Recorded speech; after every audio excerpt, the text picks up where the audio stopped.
Hello and welcome to this webinar on what is good cybersecurity for UK businesses. Well, businesses in general, but we're based in the UK, so this is very much a UK mindset. So, hello and welcome. Cybercrime is on the up. It surpassed actual crime quite a few years ago, but in 2023, it affected 84% of UK businesses. So it is huge. So you really do need to make sure that you're protecting your business as much as possible. But it's so difficult to know how much protection to actually have and what to protect for. What are the chances of the different things happening? So I've picked out the main areas, and then at the end we'll go through some questions and answers. So if you do have any questions, please do put them in the questions chat and we'll go through this towards the end. So just a quick disclosure, cybersecurity is constantly changing. So this is relevant as of middle of 2024.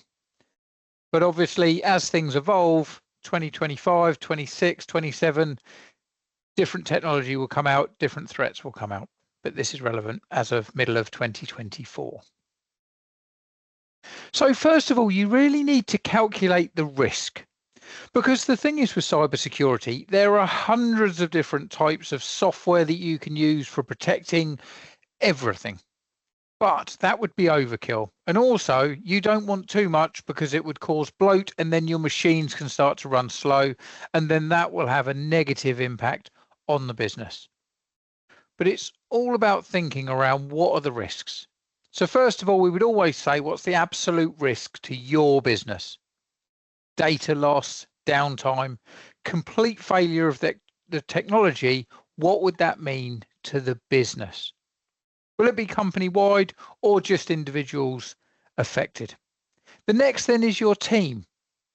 Will they be affected? Will it be an individual case of just one of them or multiple people that can't work? How frustrated are they going to be? How unhappy will they be?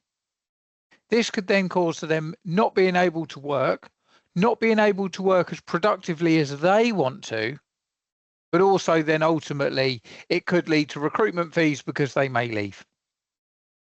Then it's your clients.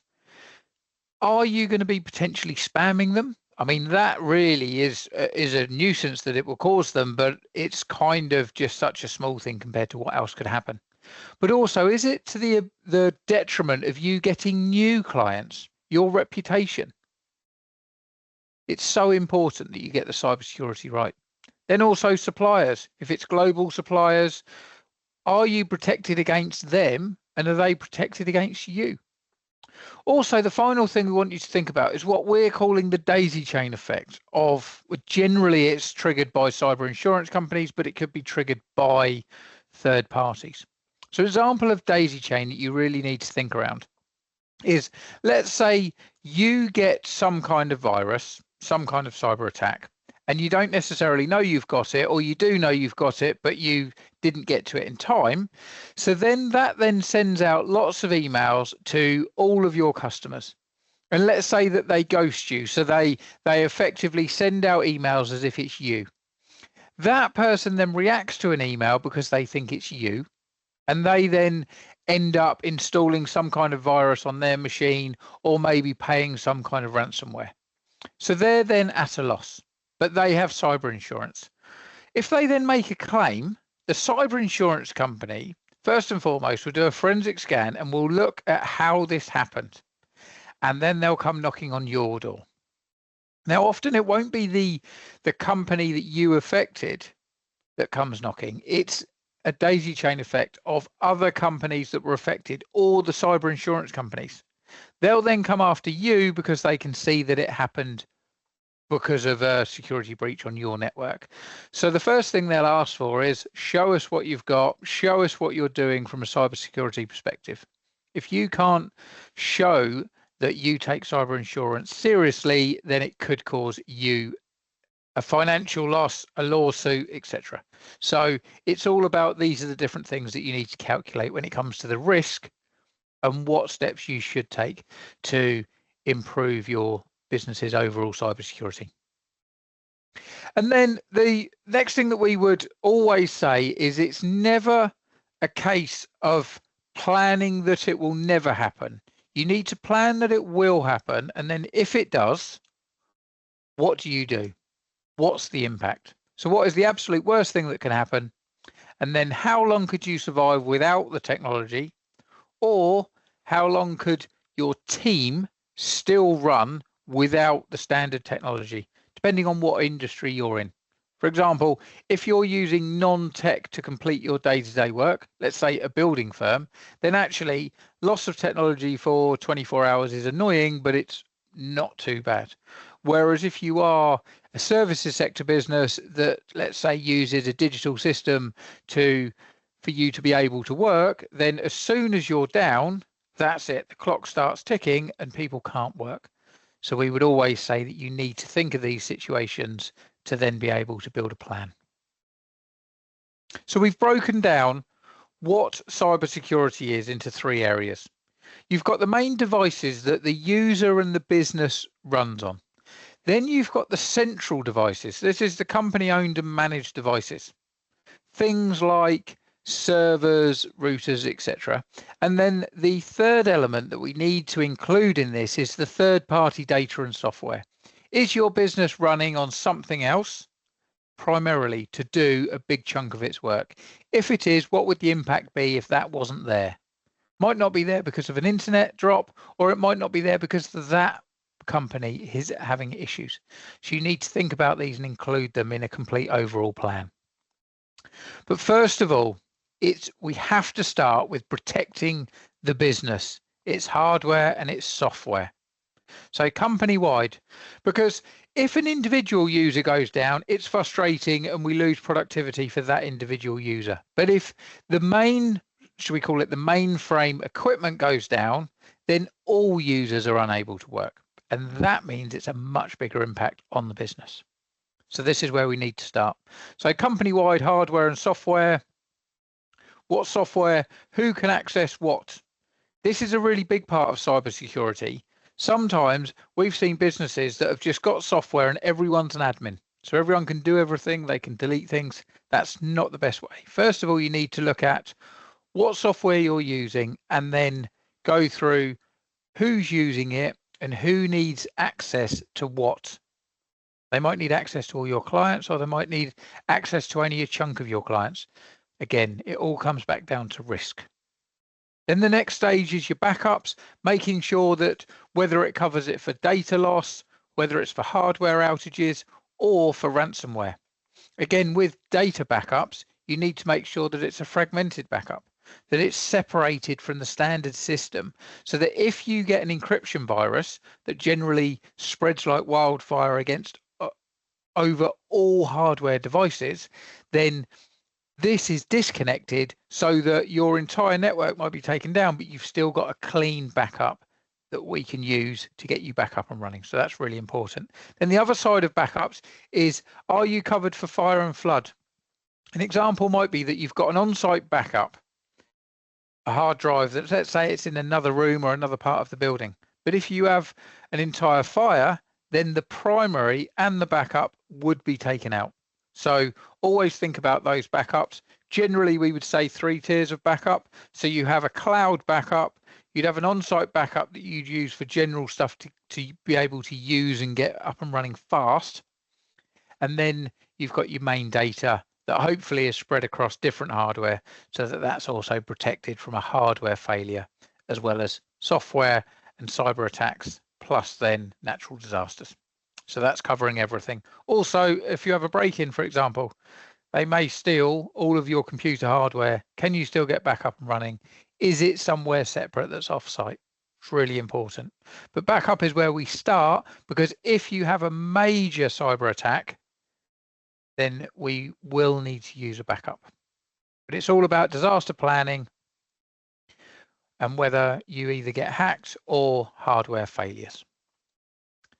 The next stage is where we would talk about protecting from other businesses. So who are you partnering with? Have you got vendors, customers, suppliers, anyone within the supply chain that has access to your data and your infrastructure?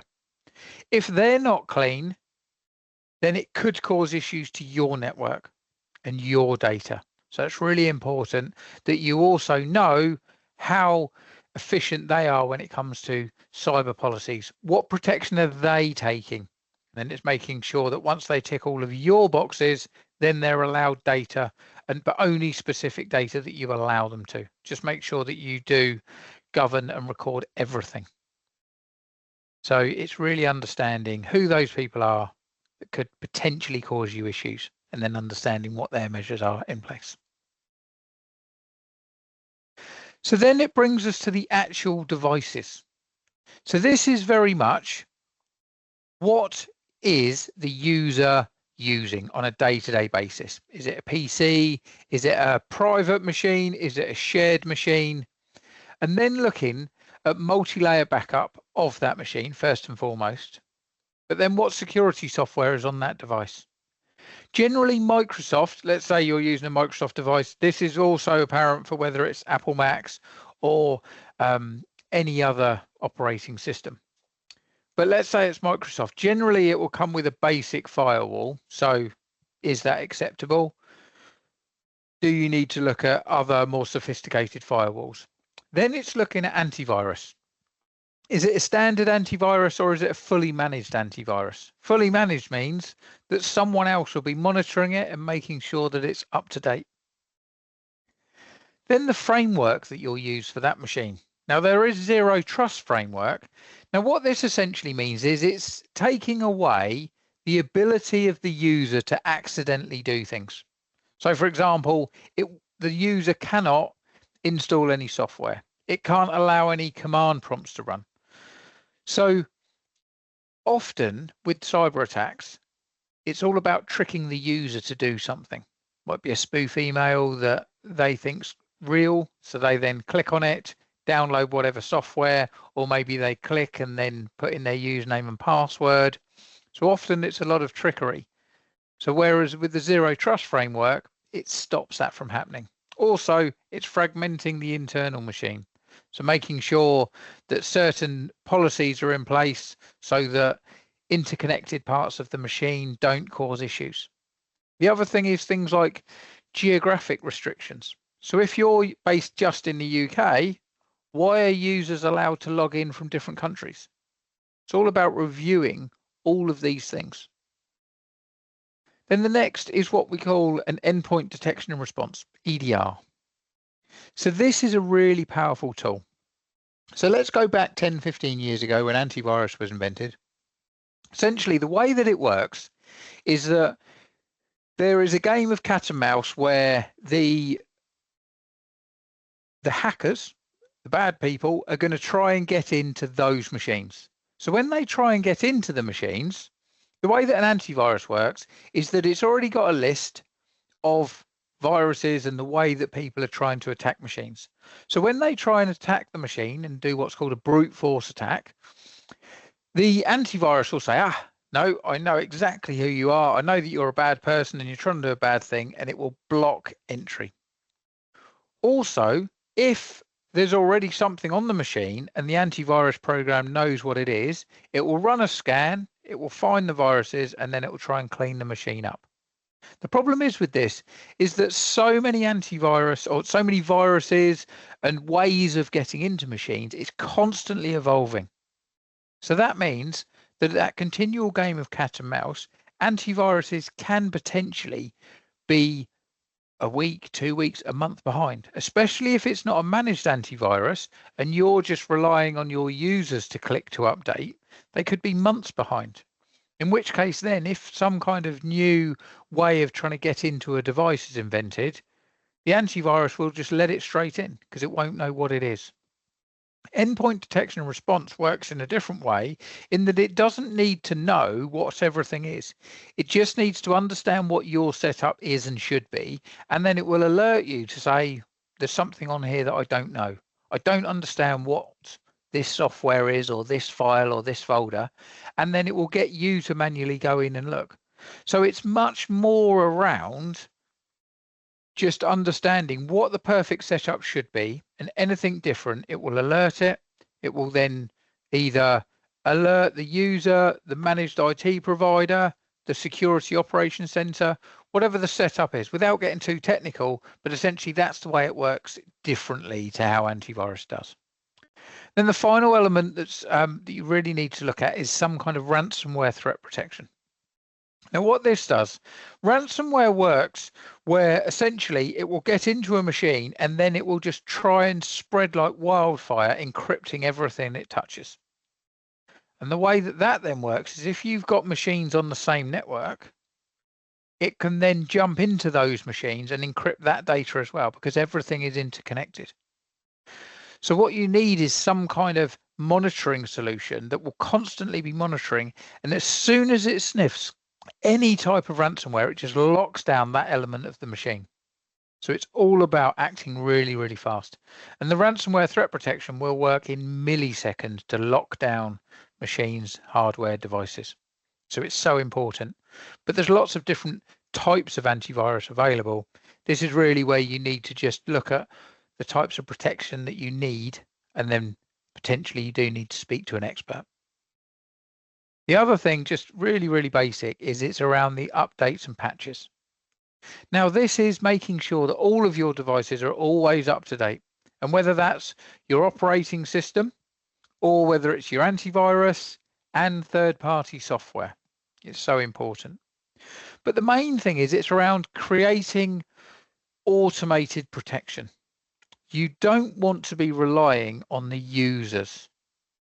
So it's all about making sure that you come up with what the standard is for all of your devices, because your cybersecurity is only as good and as strong as its weakest link. If you've got some users that are fully managed and others that are using their own personal devices that are just riddled with viruses, then you just can't manage it. So it's all about making sure that you understand what the risks are and what elements of the machines do you want to lock down. But once you understand that, it's then looking at how we can automate this. Because all of these processes should not stand in the way of you focusing on your business and growing that, and letting the technology and the IT support provider do what they do best. And then finally, we really need to look at how you can protect the user. Still, email is the #1 way that hackers get into devices and main networks. And this usually is by the user accidentally doing something. They just click on something that they thought was genuine, or they allow access because they went to log into a site that they thought was legitimate and actually it was a ghosted or a spoofed one. And usually it just comes down to the fact that they just didn't realize. They'll click install on something and it installs a load of viruses rather than actually the program that they wanted. It might actually install the program, but behind it, there's a load of other stuff in there. But they just don't understand. They're just not aware that this is how hackers work, so they accidentally do things.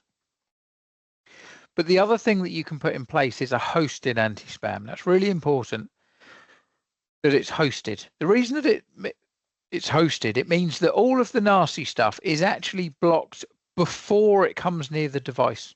So it's blocked in someone else's cloud environment. And generally, the way that they work is they'll then send an email every few hours to the user and say, right, this is all the stuff that we blocked. Is there anything that you didn't want blocked? And then you've got the opportunity to release that message. But it's all about a hosted one that's a dedicated platform for it. So then it just knows much more about what types of threats there are. It will have much better analysis of the actual email. So are there any bogus links that are being sent within the email? Are there any threats that are actually embedded in the email? Whereas the kind of the free included ones that you get with things like Microsoft and Gmail, they're just so basic. They're a very basic protection, whereas you much more want to go for a hosted filter.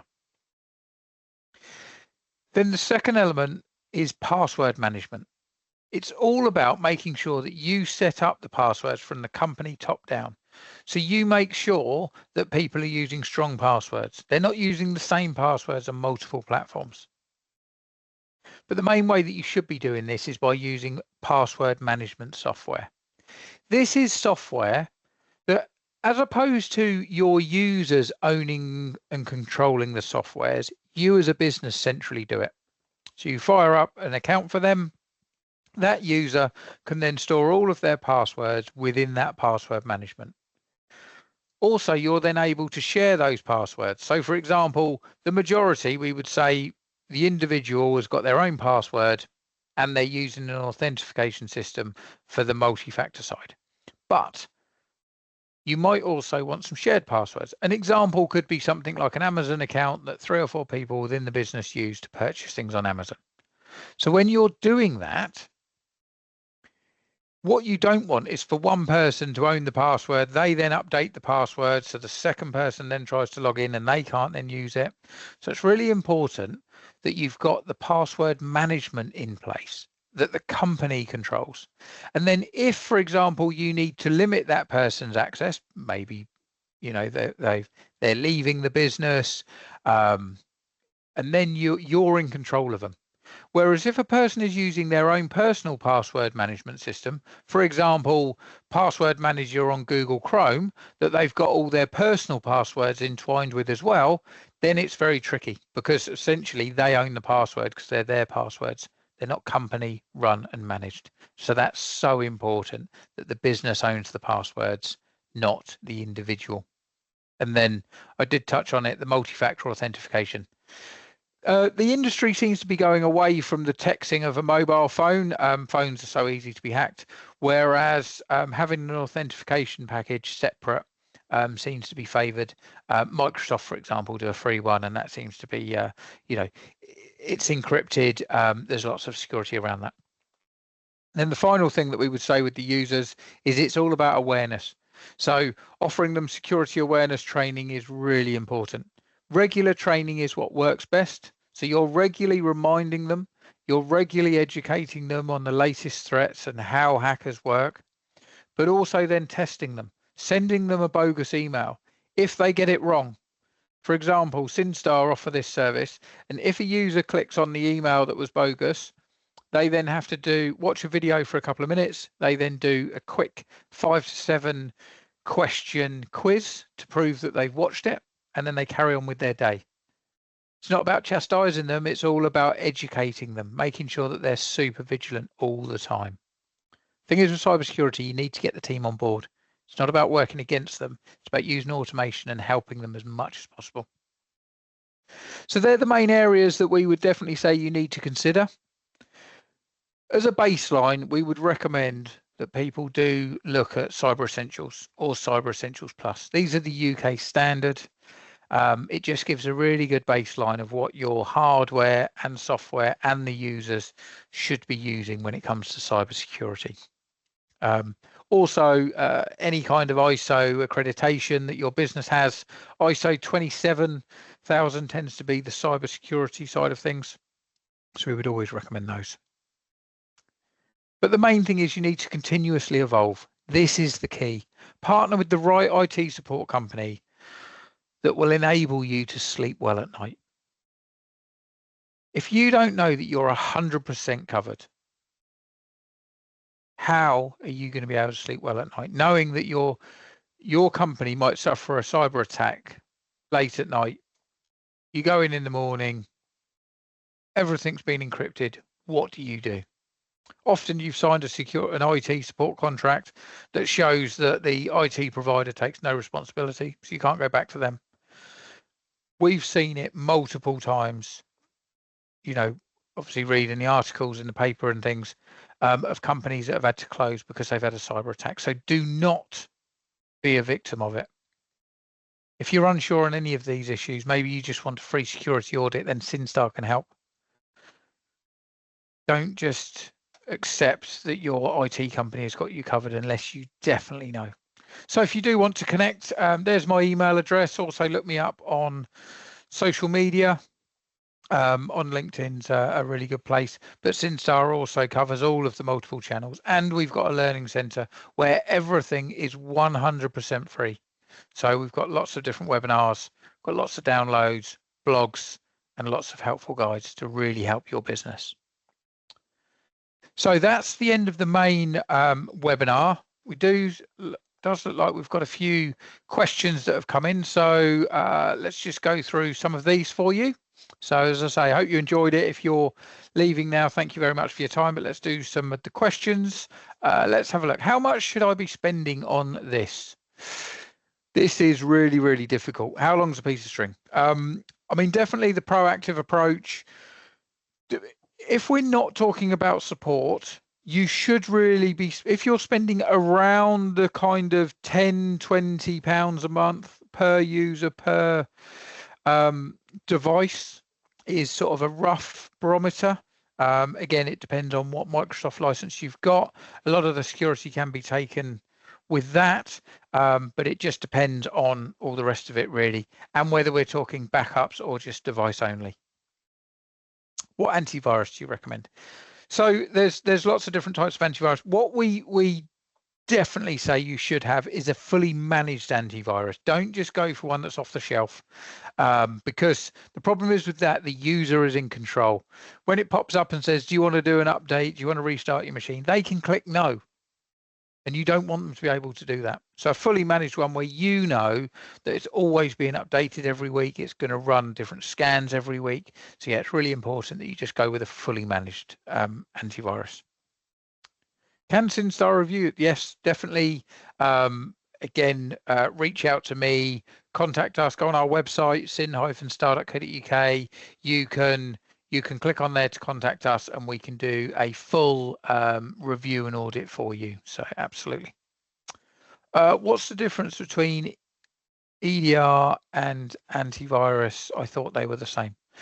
Okay, so no, they're not the same. And it's, occasionally people think that you only need one or the other. Generally, we would say that they work hand in hand. So you've got your antivirus, which usually will have a firewall as well, which is the sort of the bubble around the device, and it does your scans and it will stop for most viruses and things. Whereas the EDR element, that's where it's not necessarily doesn't know what it's doing, but it just knows that what the setup should be, and then anything that it's not sure of, it will just ask, and it will send alerts and things like that. So it's just a lot more vigilant. It's a lot more proactive. But we always recommend that you should have both an antivirus / kind of endpoint protection, plus then the endpoint detection and response. How do I know if the protection is managed? Good question. If your IT provider is telling you that it's managed, generally that's always a good sign. If you bought a product off the shelf, again from online or something, and all you've done is installed it, and you pay once annually for it, it's possibly just an off-the-shelf product.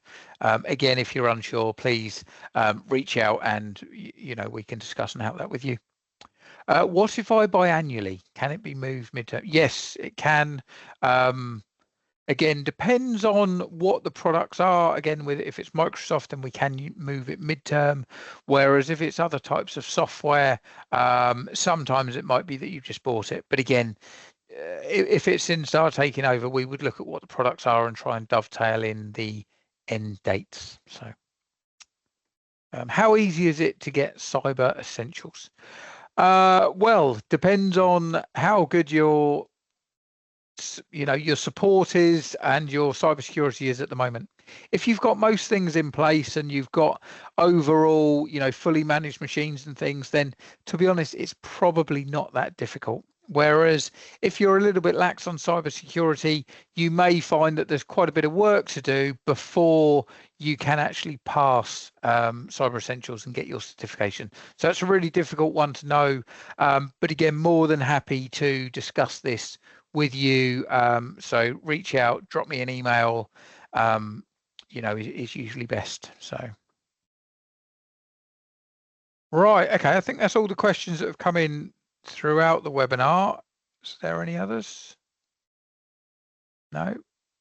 Okay, so thank you very much for watching. So if you are interested in anything cybersecurity wise, technology for your business, whether it's IT support, telecoms, Syn-Star are here to help. We take a very proactive approach, and our entire ethos is around getting you to 100%. 100% compliance, 100% uptime, 100% peace of mind. So We'd love to discuss anything technology related with your business, so please do reach out. But other than that, thank you very much for your time.